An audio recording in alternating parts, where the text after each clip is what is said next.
Greetings, relatives. I'm so happy that all of you that have joined us are joining us today.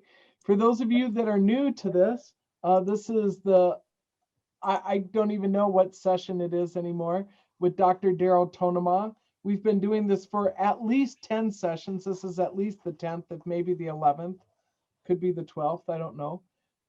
Dr. Darryl has gone through lots of different pieces of information in addressing trauma and unresolved grief and different techniques and tools, and he'll continue to pursue that today.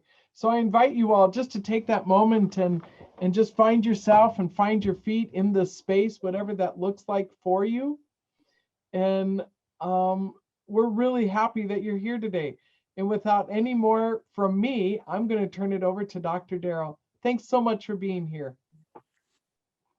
Okay, let's jump in. Thank you everyone for joining. It has been like, I don't know if it's like 10, 11, 12 weeks. I don't even know. We're just gonna go until you tell me to be quiet. The last week we talked at length about adolescent health and suicidality, which I thought was a real important. I wanted to spend a day talking about that and what to look for and symptoms and things like that. And I want to continue just a couple slides of suicidality. I mean adolescent stuff, and then we're going to look at trauma first aid. And we'll try to get as far as we can. But I'll be here again next week if you will, and we'll just get as far as we do. That's kind of my approach, because I never know what's going to come up or what rabbit hole I'm going to go down. So just kind of finishing up the teen trauma checklist. And and I say teen, I work a lot in high schools, middle schools and high schools, and that's there. Like I've shared, there seems to be like 3 different crossroads, I don't know, in the lives of just development. And one is earlier, 3rd, 4th grade, where maybe a child realizes my life is different than the other children's life. Dad's not around or mom's not around, or there's a lot of chaos, a lot of freaking. Maybe they have trouble controlling themselves. Also, that's the season where school changes. School changes from rote memory, 2 + 2, to more conceptual. What did he mean when he said these things? How do you think he felt? So because school changes and using different parts of the brain changes, so we see shifts then. And then, of course, during the puberty years, we see shifts in personality. And that's when resources also change during that time. So the resources of a 3rd grader are different than the resources of a 13, 14-year-old. There's more of the opposite sex around. Maybe they start getting interested in smoking or drinking, and have enough capacity to know where to get those things and how to get those things. So their resources change. But also, that's where we're seeing more suicidality, more suicidal thoughts, or as we talked about last time, looking at the severity of it. This would be better if I wasn't here, or there's a very specific way that they're looking at suicide. And the more specific, the more dangerous. And then at about getting into their 20s, 18, 19, 20 years old, we usually see another shift. Is this what my life is? Is this is how I've been prepared for the world? This is how it's going to be forever. And that's a common statement. And I want to park on that just for a second. It's always been this way, and it's always going to be that way. The first statement might be true. It's always been this way. If they have had stress or depression or anxiety for as far back as they can remember, because that's how their environment was, then probably, yeah, it has been that way forever, based on your perceptions of forever. If you're 20 years old and it's been like that for what you can remember, then that seems like forever. But then they'll say things like, and nothing's going to change, it's going to be like this forever. Now that is the part that is not the truth. Is they're basing the unknown based on the known, the information they have up to here, and they want to move that forward. But in that statement, they're saying, I don't have capacity to make change. I don't have the tools to make change. And that's why they come to you. That's why they talk to folks in the community. That's why they're looking to the adults, the community, to help me build my capacity to change, to become sovereign, to stack my sovereign moments, and to grow. So personal, at some point, doggone it, at some point, I have to say, I'm done with this pattern in my life. And these people aren't going to change my pattern for me. I need people, I need to have my own agency. I need to become sovereign and say, here's my change in pattern. Here's the tools that I'm going to develop. Here's how I'm going to change. And it's hard. I'm not going to say it's easy, but it's doable. So just because this has been the past doesn't mean that that has to be the future. And that's why we have talks like this. That's why we pray. That's why we go to ceremony, because we believe that something different is possible. And the hopelessness that we see in suicidality and in too many of our Native youth is because they don't know that something different is possible. That's why we've had these conversations for 12 weeks. We've been talking about, man, there's something different that's possible. When I get in front of kids, when I get in front of youth, when I get to work with them either in groups or one-on-one, I want them to leave with hope, knowing that something different is possible. That's why we have these conversations. What we've done over the past 12 weeks is look at how it forms, how it begins, what it looks like internally, even to the vagus nerve or to how the brain functions. And then we got into, and then we looked at how it looks in the babies and then preschool and then children. And now we're in adolescence. So at any point we want to say, let's dive in. Let's go down that rabbit hole and run toward it, not away from it. I mean, if you're on this, you're already down with everything I'm saying. So this is just to inform all of us that we can take this stuff into the community. So finishing up the teens, because that's a tough age, because they have more agency. They're free to do more. So becomes dangerous because they have all of the hurt, all of the overwhelm stored, and energy and freedom, and not the capacities. That's a tough recipe. So we want to at least give the capacities for change. That's hope. We want to give them a little bit of hope. So if we start seeing abrupt changes in their personalities, changes in relationships, maybe they used to hang out with people and they're not hanging out with them anymore. They start to become withdrawn. Radical changes in grades. Their grades just plunge.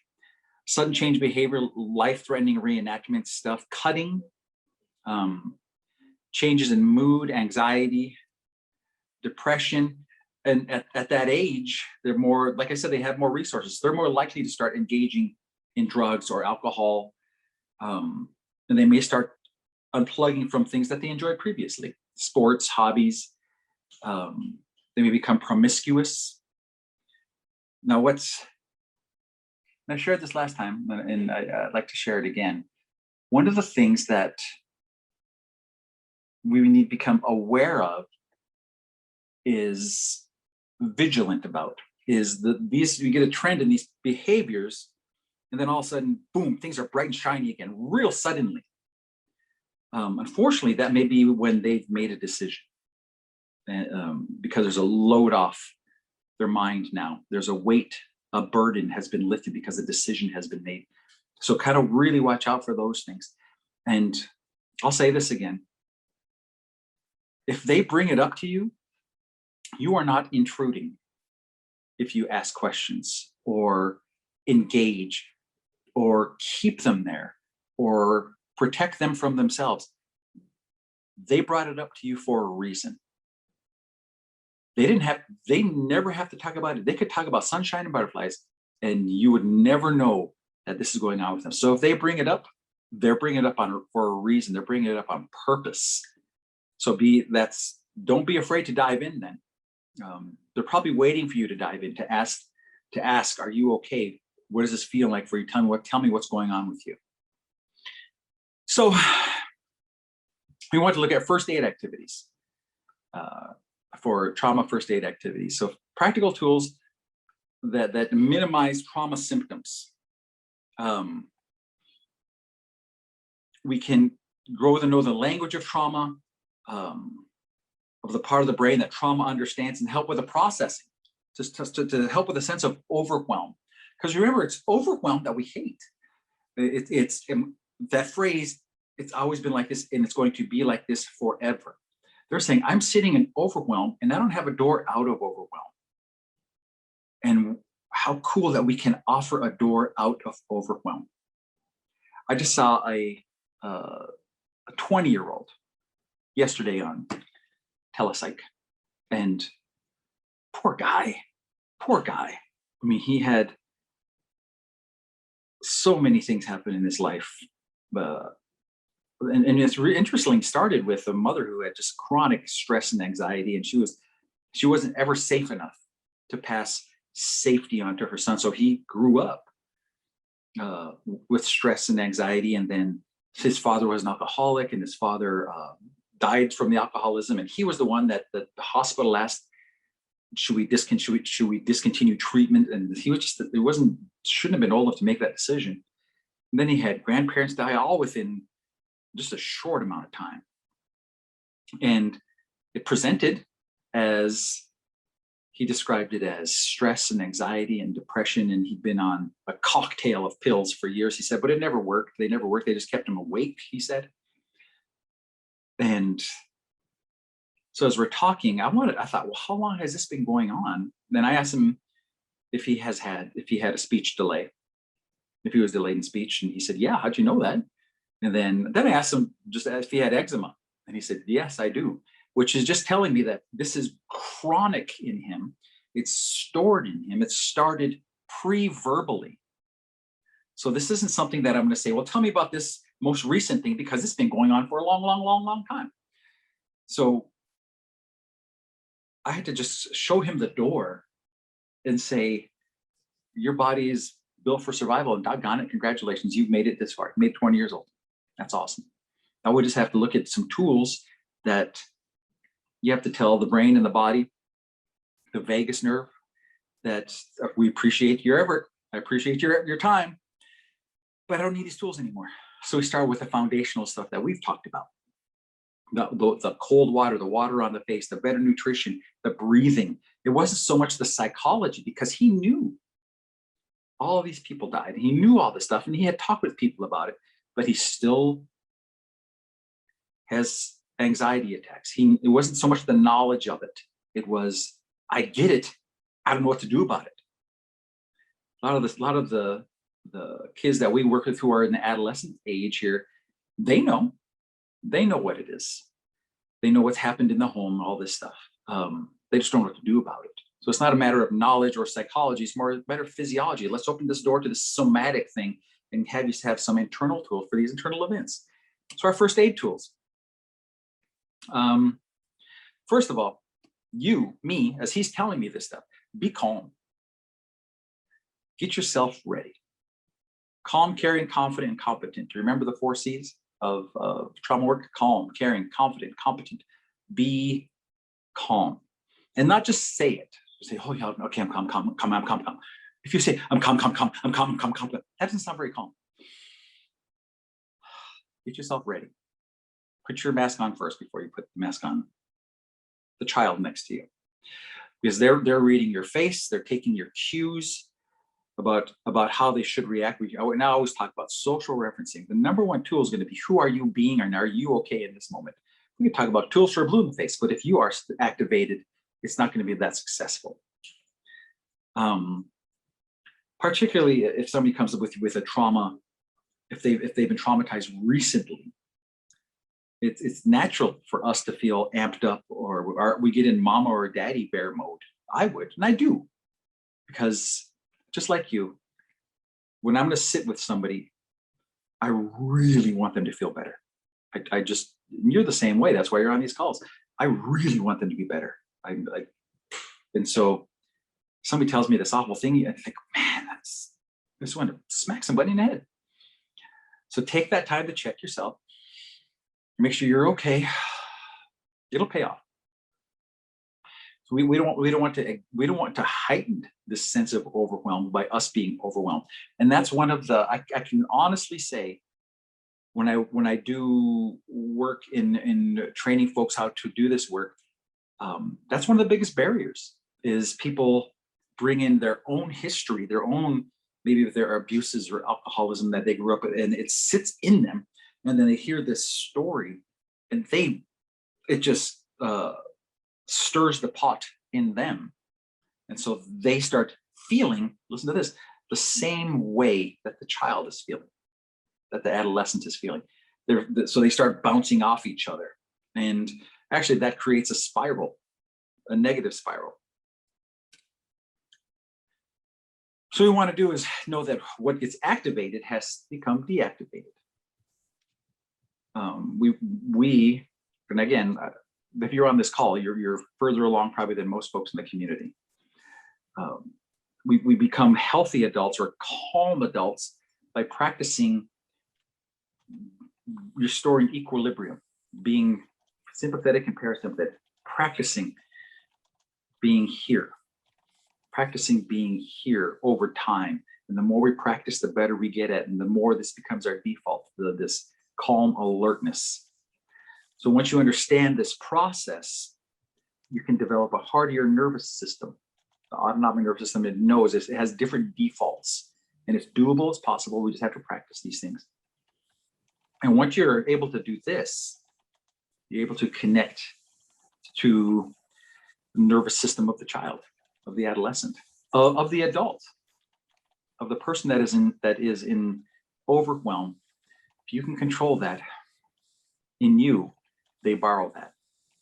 That's why it's so important to take care of our own stuff, our own previous existing stuff. We need to be practicing this stuff already. And I'll have a longer talk about this with the providers on Thursday.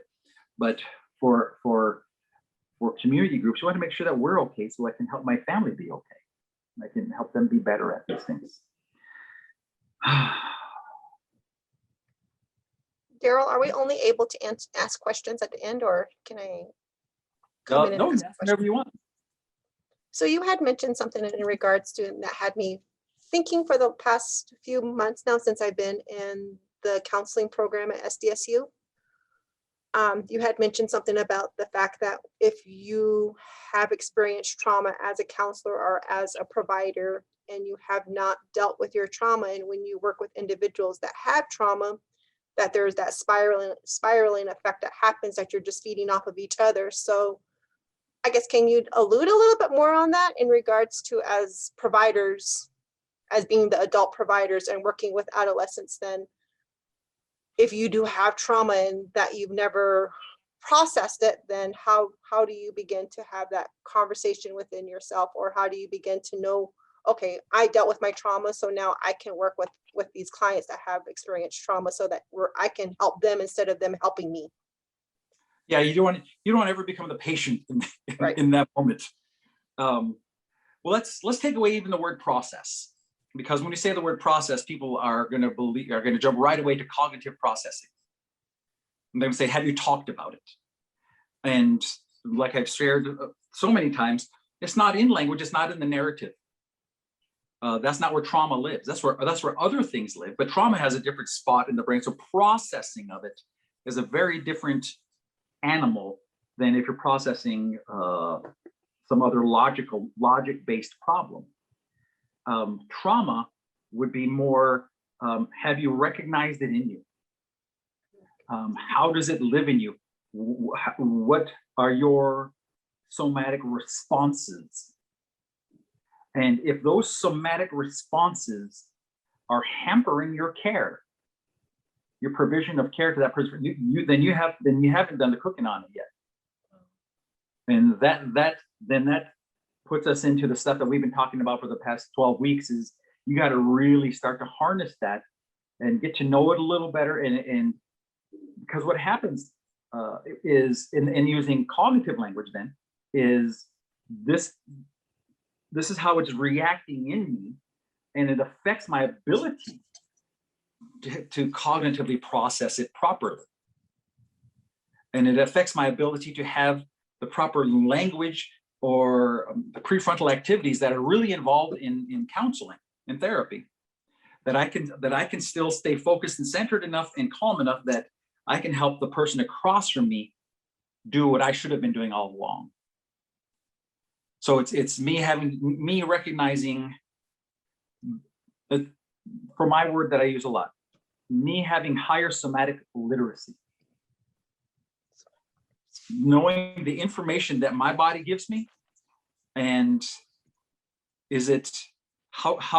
what have I done to make sure that it stays in a sweet spot and does not become overwhelming for me. And if I haven't practiced these things and done my cooking on it, it can become pretty overwhelming on me pretty quickly. So what I always talk with counselors about is just throughout your days, recognize the information you get. Become somatically literate in your own body. Why is my heart beating fast right now? Why am I feeling tense? Why do I want to fight right now? Why do I want to yell? What's going on? And you can look at social cues, but I'd rather pare it down to just getting to know the somatic information. Because once you know the somatic information, then you can get that, you can breathe that down, or whatever tool what feels comfortable that we've talked about previously. Then I can use my logic to look contextually, because maybe there's something around me that has activated that in me. Does that help at all? Okay. Yeah. Are you guys having to take counseling yourself in your program? For who? For you personally? Some programs require that you see a counselor, a therapist. No. But I see a therapist on my own. I just for my own mental health, I see a counselor. Great, good, okay. Yeah, so I think particularly when we do this kind of work, you have to really know, healer, know thyself. Healer, heal thyself. Thank you for that question. Thank you. So let's keep teeing it upward. Let's do this. So how to assess if the person we're seeing, it could be a child, adolescent, adult, is stepping into overwhelm. And a lot of it is honestly trusting your gut. If you have felt, well, let me pause there for a second. If you've done your cooking, if you feel like you're in pretty well space, honestly, because I've heard people say, no, I'm fine, and you can tell that they're not. They're moving constantly. They still struggle with some addiction things. You can tell that they're not in a space that they would be able to be super useful to the person. So let's say you've done your cooking and you feel like you're in a pretty good spot that you can do this. Then you can trust your gut more. Because if you're feeling something, they are probably feeling something. And remember, when I say trust your gut, that's not just a really fluffy thing to say. That's actually the vagus nerve. The vagus nerve recognizes when things shift, when the temperature of the room changes. The vagus nerve recognizes these things. It recognizes their small cues when they've shifted. It notices shifts in their skin color. Are they getting flushed, blood rushing to or from the face? Their muscle tone? Are their shoulders going up? I like to watch people's hands and seeing what their hands are doing, watching their legs. If they cross their legs and start to do this with their hands, they're constricting. And so they're getting into a protective stance, because, and you know what, I've pointed this out to folks when we're talking, and they don't even know that they're doing it. Particularly folks who have had a lot of trauma in their lives, they don't know that their body is doing these things. And part of what we can do is recognize these things, because they're telling us what tools are going to work for them. So if they're doing like this, there's a lot of hand tools we have. that are going to help start decompressing, start de-escalating, start unplugging the limbic system. Looking at their facial expressions, especially the eyes and the mouth, the clenching, then they're just hanging on if they're doing this. And your vagus nerve is going to pick up some of these things, and that's why you get a gut feeling about it. It'll pick up on it, and so you become attuned to your own body, having that somatic literacy in yourself, knowing that, yeah, there's something going on here, and almost recognizing is it a pattern in your life. How do you feel when something like that is occurring? Recognize that in your own body, because that can help you when working with folks. Are the eyes and mouth open like in a startle response, like this? Are they big, like in the startle response? Are they glazed? Are they dissociating, like this? And if you start to see these things, slow the game down. Slow the game down. Stop asking questions. Stop asking questions. If you start to see any of these things that I'm listing right now, stop. And just slow the game down and just say something like, this seems pretty big. Let's just breathe this down together. And let them borrow your safety.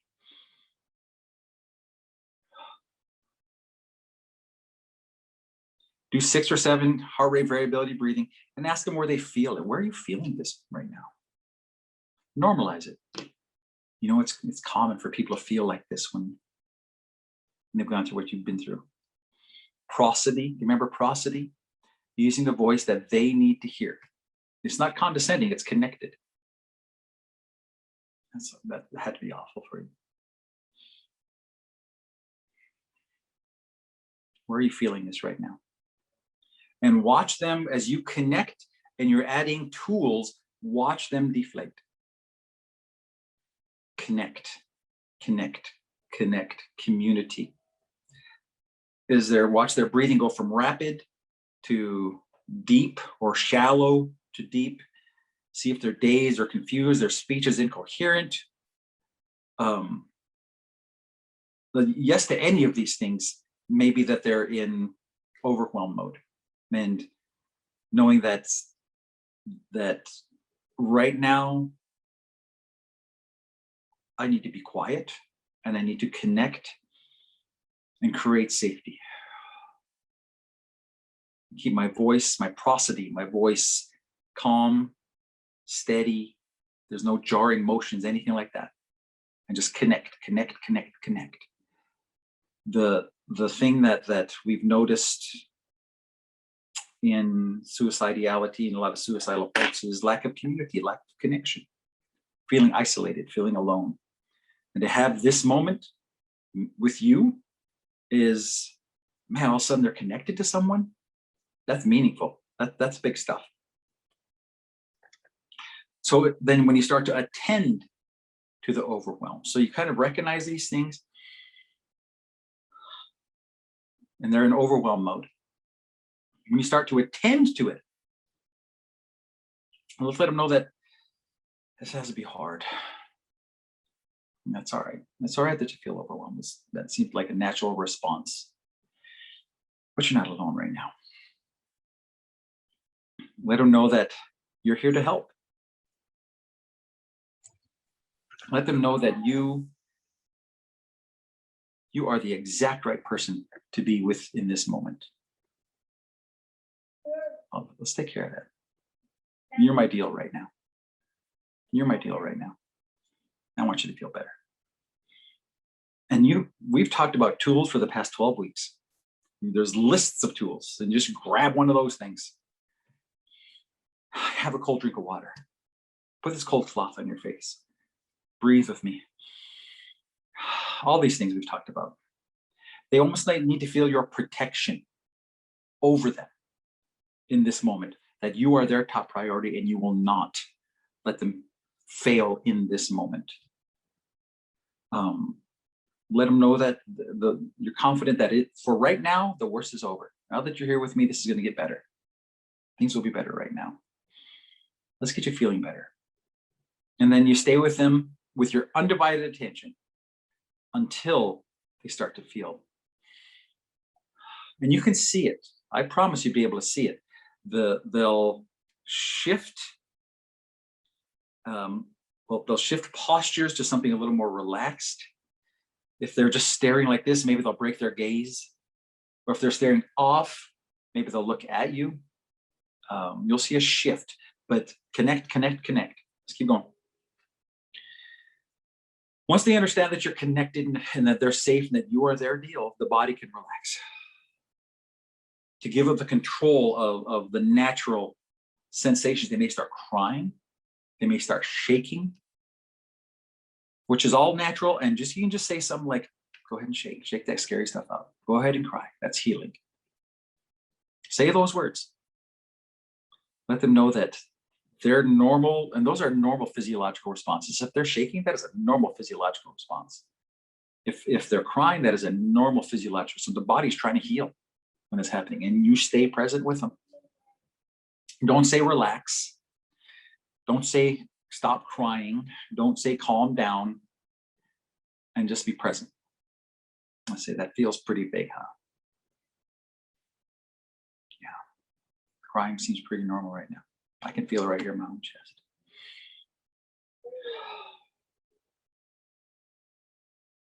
When we're vulnerable, we benefit most from a centered, grounded, safe person. And the sense of safety has to match the shock energy. So if they're here, I have to be here to bring them back. So using but if they're here, make sure you're okay.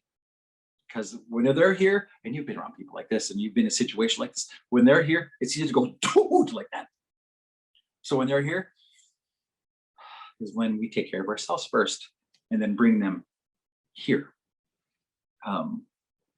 Just give them time. Make sure the space is quiet. So we can tell when the cycle's complete when the person re-engages fully in the present time. Do you remember we've talked about the lateral prefrontal cortex, how it has, when it's in go mode, it has trouble measuring time. The hippocampus, the long-term memory storage, it all kind of gets all messed up. So they're bringing the past into this moment, everything that is all my previous responses that were functional for me, but were shut down or overwhelmed. I'm bringing them into this moment because this feels similar to that. So they're bringing all past responses into this present moment. But you can see them release that and let that drift back into the past. And then they become fully present in this moment again. So once you can see that then they look at you, or they nod, or they take this deep breath, or their tears end, or they're finished shaking. They become curious about what's going on around them. Again, they engage you. Again, they want to look around to see what happened or where they are. So helping this natural discharge is the most effective trauma prevention. Remember I said this 1,000 times. The body wants to get rid of the jolts. We just have to be good stewards of the process. That sounds smart. I'll say it again. That's Peter Levine. The body wants to get rid of the charge. We just have to be good stewards of the process. And really being a good steward of the process is everything that we're talking about today. Being a good steward of that process of the release.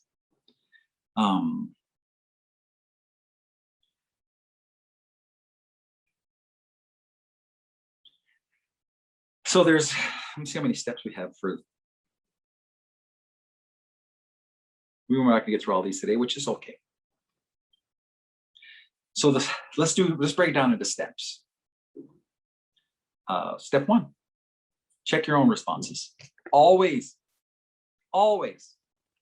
Step 1 is check your own responses. Assess your own level of concern for what's happened, for yourself, for the person.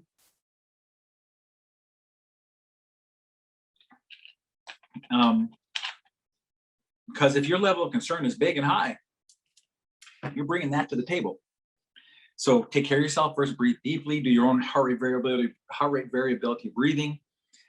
Get a sense of the information your body's giving you. Ground yourself. Remember, we talked about pushing your feet in the ground, doing the 5, 4, 3, 2, 1. 5 things you can see, 4 things you can hear, 3 things you can taste. No, 3 things you can smell, taste, touch. No, touch, taste, smell, taste. Grounding yourself in this moment, pushing your feet on the floor, knowing that this is where I am. Anything that's happened previously is not occurring now. I have the tools to address what is happening presently right now. I rock this. Believe that. Believe it. Practice first. Practice all the time. Practice all the somatic stuff that you can, that helps you keep you in the present.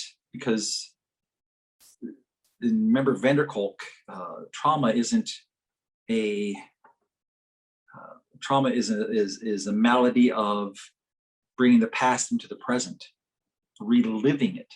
So making sure we aren't reliving something from the previous. And the question earlier was, what if we start reliving it when we're talking with somebody? If you're reliving things on a regular basis, then you probably need to start practicing these things more. Remind yourself that you know how to do this stuff, that you know what to do, that you are competent. Get competent. Practice this stuff all the time, but remind yourself, I've practiced this before. I've practiced, and it works on me, and it'll work on them. They just need somebody safe right now. You being composed will greatly decrease the likelihood of them becoming more frightened or more traumatized. You being composed and present. Step 2, address the situation. Does the person look like they're in shock? The things that we discussed. Say, just if they are in shock, and they try to, I gotta go, and just say, let's stay here. Stay with me. Let's get you feeling better before you go back, before you dive back into this. So making sure that they pendulate, that they become present before sending them back, because otherwise it's going to become this snowball effect, and they're going to go back into whatever the situation is, and it's going to build and build and build and build. Step 3. As you can see them becoming more present,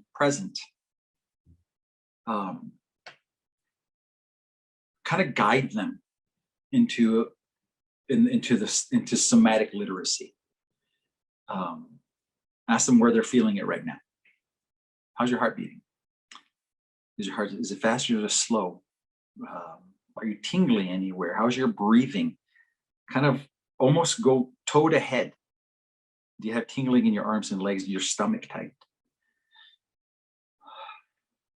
Slow the game down. Ooh, I need to have that tattooed someplace. Slow the game down. Because what happens is it starts snowballing. We're thinking, what if, and then I have to do this, and then pretty soon it's just out of control. Slow that thing down. Let's just do nothing here for a second. That'll still be there. Let's just do this. Slow the roll. I like that. Slow your roll.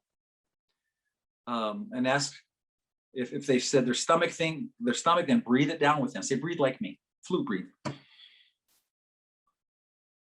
Just breathe, be present with me. And then ask, kind of do an assessment. Is your body feeling okay now? Has it moved someplace else? And often it does move. If they're having a traumatic somatic reaction, maybe in their stomach, I've had people say, oh, my head's killing me, just out of the blue. Or then my back, oh, my back. And it's almost like the trauma is trying to find the weak spot. Where can I get you? I've had people say my stomach, my chest, my head, my back, my arm, just out of the blue. It would just move. And we say, let's breathe that down. And I'll make sure that I say, it's just information. It's just information. Let's breathe that down and see what happens next. And invariably it'll dissipate. That's what we want. We want that collapsing of that. And if they say it's in my stomach, they can be real specific then. Does it have, where is it in your stomach? Does it have a color, shape, size? Does it move? What happens next to it? But so you know, If they're attending to these things and you are safe and with them, then this is the trauma trying to find its weak spot, person's weak spot, and they're just attending to it. They may start shaking and they may become nonverbal for a second. Like that. That's a normal response. The somatic experiencing Levine's work, and I've seen it many, many times. And I'll maybe put my hand on their shoulder and I'll say, go ahead and shake. I'm right here. Prosody, my voice, I'm right here. And so that's a normal response. That's the body saying, I'm trying to heal this, which is really actually a cool moment if you see that, because the body's getting rid of something. It's very significant. Encourage them to stay in that moment. Don't have them run away from it, or don't label it fear. Just let them normalize it. Yeah, that's pretty common. Go ahead and shake that scary stuff out. If they're nonverbal, or if they're young kids, just have them point to where it feels uncomfortable, and maybe make a face. Or how big is it?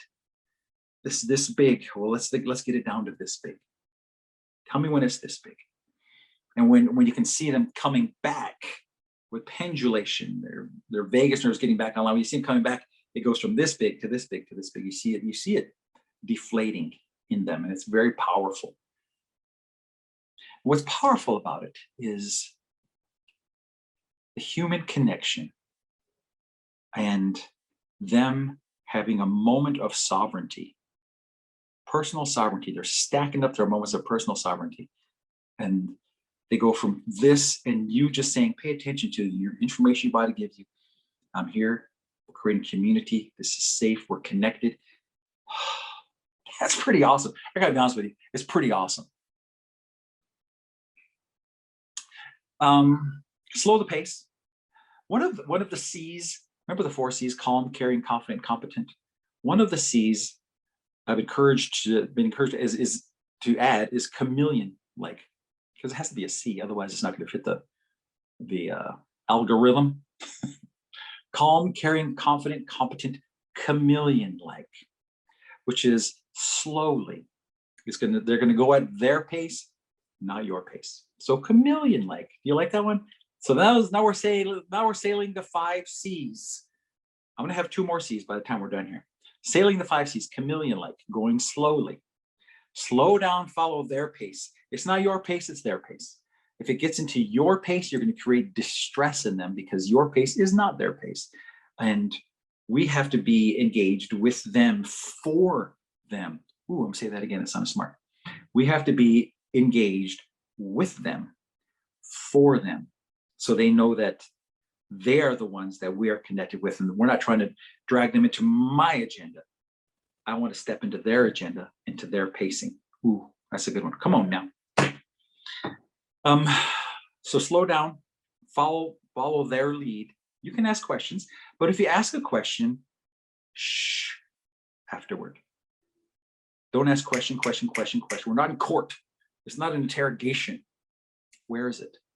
Where do you feel that? Give them a moment to find out where they feel it the most, because they'll tell you where they're feeling it the most. If they struggle and they're still like to say, then you can say, after you wait a while, how's your heartbeat right now? Prosody. How's your heartbeat right now? What's it feel like? Then wait. If you need to introduce them to some of the sensation bases, how's your breathing? Then wait. How's your stomach? Then wait. Allowing a minute or 2 between questions allows this is amazing how we're put together. Allowing a time between these questions about where is it, how does it feel, and then lets them explore it, get to know it. It's deeply restorative physiological cycles engage. But if we rush it, it doesn't allow it to happen. Because remember, the sympathetic and the parasympathetic systems, the part of the autonomic system, this parasympathetic doesn't pop back in. It blooms back in. Ah, sweet. So we have to let it bloom. But we we get caught up in the Q&A, question, answer, question, answer, question, answer. And if there's not an answer, then, well, I have to ask a different question right away because there's this awkward silence. Shh. Do nothing. When I was in training, I would actually, when I was in training oh so long ago, I'd actually count in my head after I'd asked a question. And I think initially it was pretty obvious I was counting because I was doing this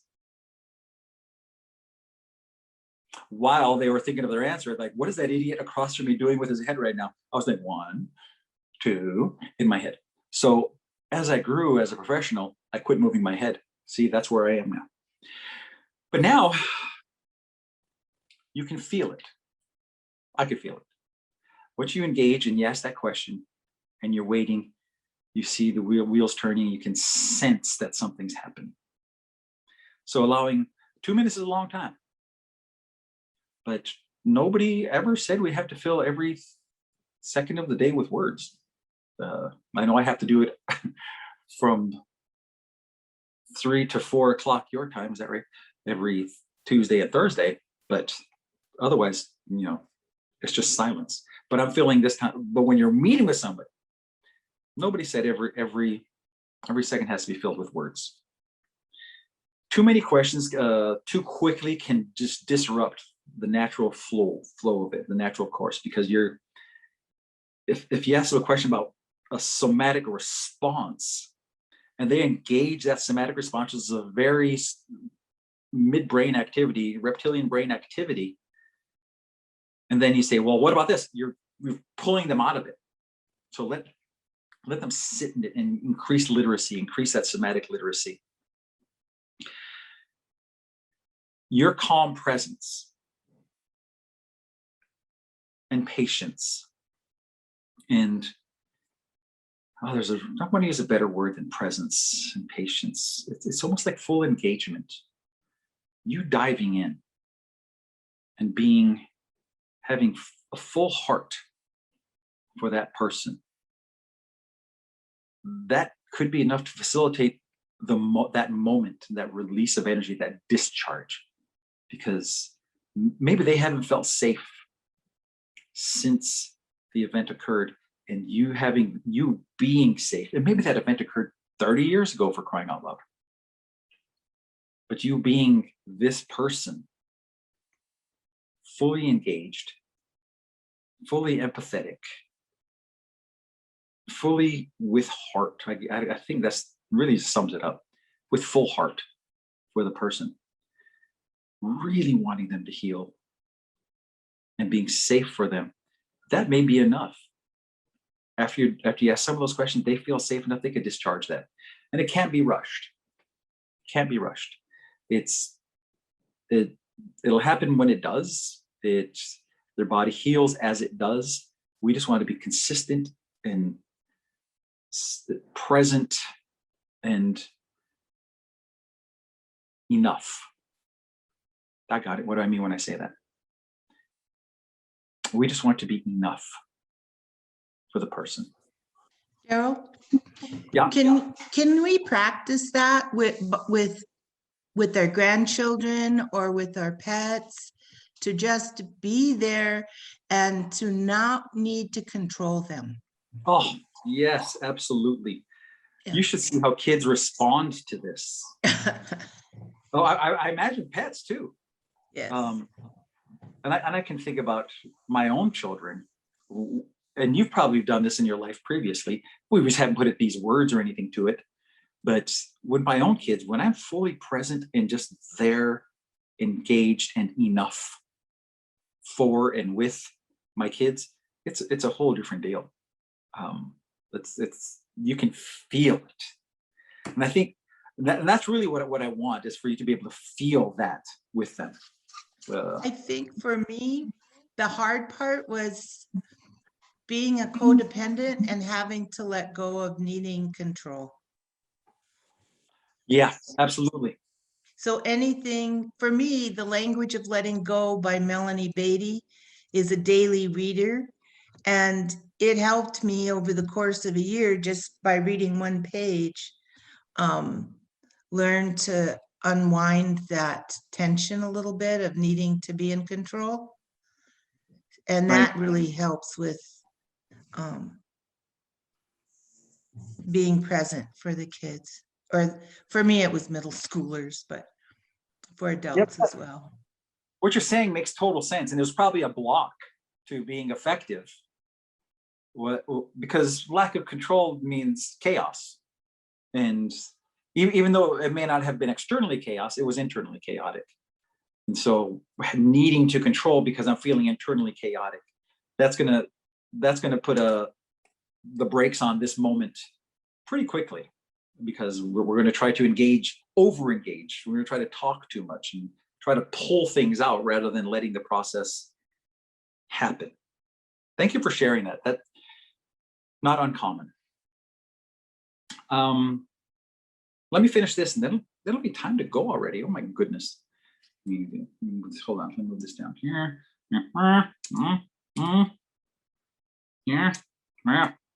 Okay, so this final things for step 4.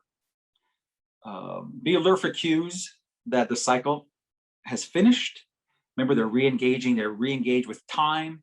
Their body becomes relaxed alertness. Look for that breath, that they're here. They, like I said, their crying stops, or their shaking stops. They may yawn. They break eye contact, and then just kind of hang for a second because another cycle might come, and just kind of sit in silence for a while. And if they get fatigued, then it's okay to stop, because maybe there'll be other opportunities as long as we stay connected to them. So next time on the 20th, oh my goodness, we're going to, let me see what I have here. We're going to finish these, and then I want to go into the parenting styles that there's 4 different primary things that have been researched of how parents approach children, and we'll see how far we can get into that next time as well. Questions, comments, or thoughts? Annie?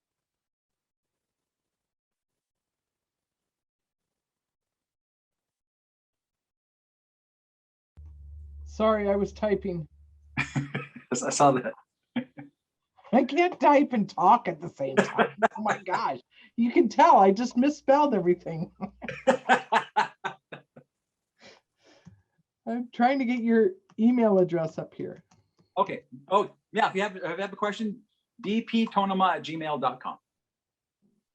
Just shoot me. I love that you guys ask questions, have comments today. I love that. So I put the name of the book up there that Paula was talking about. So Melody Beattie is like a guru of codependency. She wrote Codependency No More. She wrote Journey to the Heart, which is like a daily meditation book. And then she wrote one, Codependence Guide to the 12 Steps. I pulled them both out of my library. Great books, great author, lots of super easy suggestions in regards to codependency. That's what Paula was talking about. Gets us hooked, right? Codependency gets us hooked. It's like, I always thought of codependency as like us being like a tumbleweed, right? And we roll around and we pick up all this stuff, and then, and we share those treasures of muck with people as we go along. So it's best just to find our space. Well, thank you everyone for your attendance this week. We'll be back again next week. We'll always keep moving forward. Take care of each other, lift each other up, and I'll see you next week. Have a great day, folks. Thank you.